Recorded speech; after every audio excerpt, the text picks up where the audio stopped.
ভাই 3 দিন ধরে কিছু খাইনি, 10 টাকা বিক্রি দেন। আচ্ছা এলেন।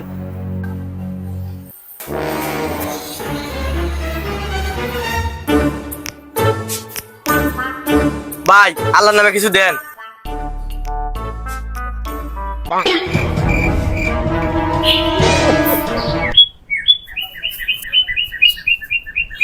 ভাই আল্লাহর রাস্তায় কিছু দেন।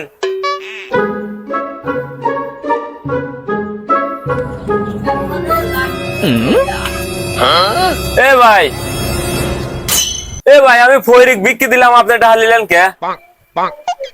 ভাই ও কিছু করেন না, ও আমার ম্যানেজার, আমার টাকা রাখা কষ্ট হয় তো তাই একটা ম্যানেজার রাখছি। সারা কাল দোকানদারি করে একটা কর্মচারী রাখতে পারলাম না, আর ফয়ের ম্যানেজার দি করে। সজীব ভাই কি করলেন? সারা জীবন দোকানদারি করলেন, কর্মচারী রাখে ফকির।